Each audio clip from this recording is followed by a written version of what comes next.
Hello YouTube, this is Matthew. I'm coming to you from my dorm room, which is where I always come to you from. And I'm also coming to you with my messed up hair and an unshaven face. Because I'm lazy and shaving takes effort.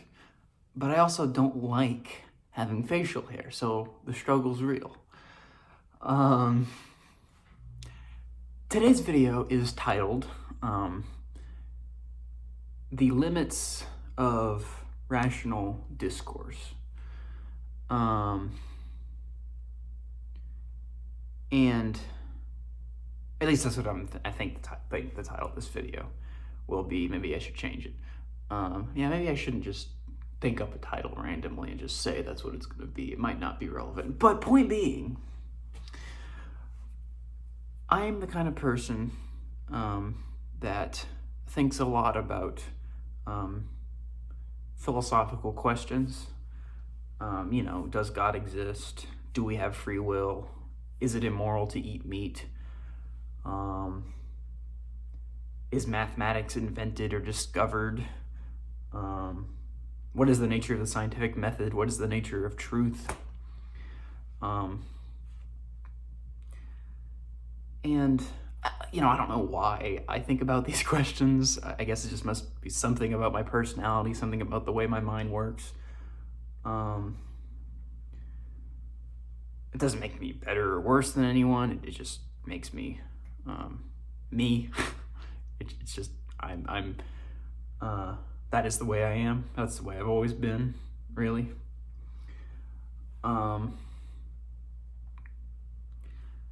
But I've been kind of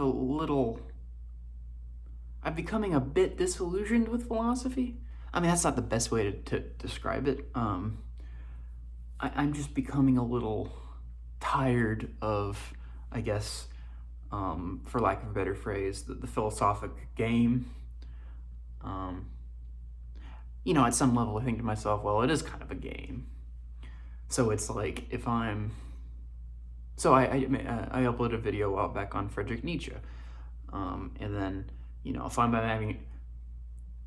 having a discussion, I need more caffeine. If I'm having a discussion on Friedrich Nietzsche and, I'm talking about Nietzsche's concept of the will to power, let's say. There are various interpretations of the will to power. A lot of books have been written about the will to power. But where does that get me? Why would I talk about Nietzsche's concept of the will to power? How is it useful? How is it helpful? Should I be talking about the will to power at all? Or should I be doing other things?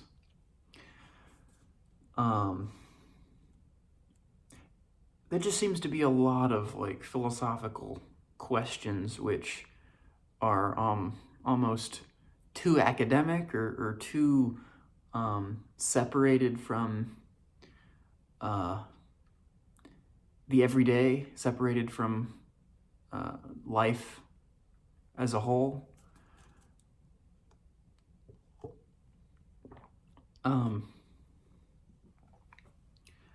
And so part of me is like, well, maybe it's time to give up all this philosophy. Maybe this philosophy is just kind of an adolescent pastime that is a replacement for action, a replacement for actually getting out there and doing things.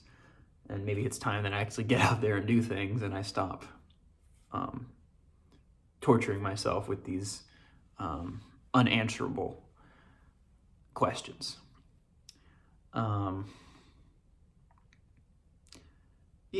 Because at some level, I just feel like I'm just arguing myself in circles. I don't feel like I'm getting to any truth. Kind of goes back to my last video on not having a political philosophy. I don't feel like I'm getting to any truth. I don't feel like I know more than anyone else. The only thing I know, to be Socratic about it, is my own ignorance. I'm 21 and I'm I say that a lot. I don't know why I bring up my age a lot. But anyway, um, I'm a young man, and all I really know at the moment, I think, is how little I know. And sure, like, I can spout opinions. I can be like, oh, free will is an illusion. I happen to think free will is an illusion. I am a determinist. But then it's like, well, I don't know that for a fact. Does that really even help me in my life necessarily? Do I act on that idea? And what if I'm wrong? What if there's just an aspect of free will that I don't understand, what maybe it's just something that humans aren't really able to answer, just an aspect of human nature that is beyond our understanding, beyond our grasp. Excuse me.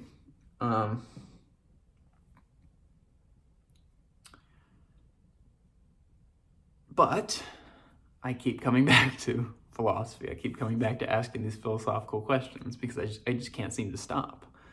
I feel like they're important. I feel like I should be asking these questions. I get some pleasure out of asking these questions and reading about them and talking about them. And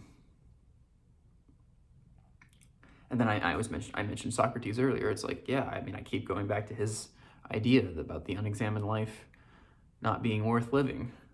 It's like, what's the point of existence if I'm not going to think about existence? But there are plenty of people out there that have never worried about whether free will exists or whether God exists. They don't think that much about philosophical questions, and they live their lives just fine. You don't need philosophy to live a good life necessarily. But I still feel like philosophy can help you lead a good life, even if you don't need it.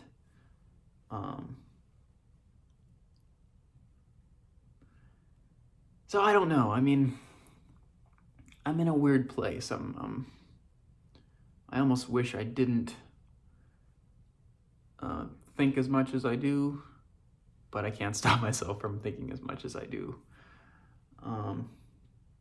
And so I'm wondering if the issue is coming in. I'm wondering if the issue is my expectations. So, to put it another way, maybe the issue is not that I'm asking these philosophical questions, but I'm demanding answers. Maybe philosophy really isn't about answers. Or maybe answers in philosophy are just so hard to come by or so difficult to understand that it's unlikely you'll get many. Maybe it's just more about the process and just thinking out loud, and thinking with people, thinking with the great minds of history as much as thinking about these issues with friends and family and acquaintances.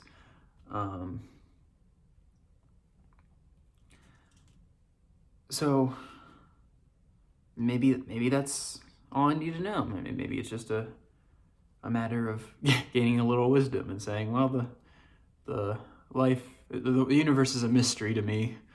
I'm going to do my best to understand it, but I expect nothing. So I don't know. I often wonder if, or maybe I do need to take a little break. Maybe it's a matter of like needing a philosophy detox. Maybe I should try to think less about these questions and do more. I mean, it's not mutually exclusive. You know, you can live you can be open to all of life's possibilities and still think about philosophy.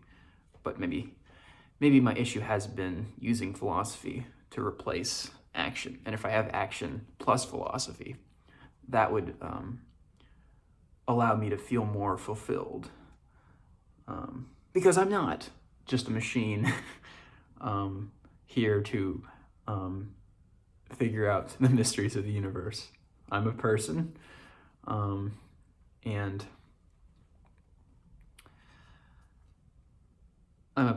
I have there are aspects of life which really aren't necessarily rational. No. There are aspects of life which are not rational. There are aspects of life which are not rational, and there are times in life when you just don't need to think that much. You don't need to get stuck in your own head. You don't need to have any of the answers or all the answers. You just act.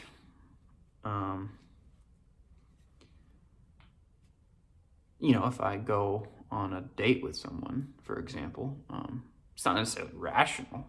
The antineedless would be like, no, you should not marry a girl and have a family, because life is, there's a negative value to existence, or there's a net negative value to existence, so you shouldn't reproduce.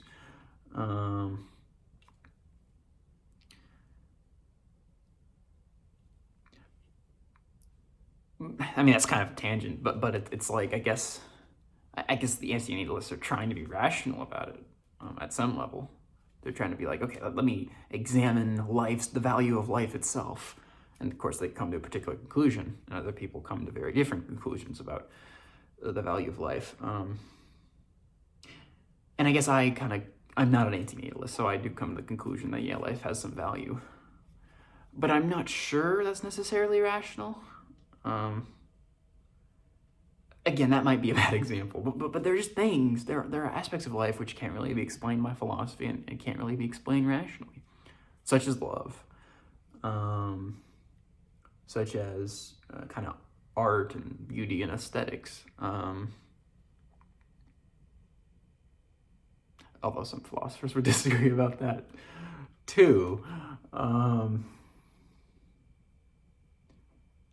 Again, I guess my point being, to try to wrap up, is just that I think maybe I do have a tendency to get stuck in my own head and think too much. And so I might be taking that out on philosophy, or I might be blaming philosophy for that, but instead it's kind of my approach to philosophy and my obsession with philosophy.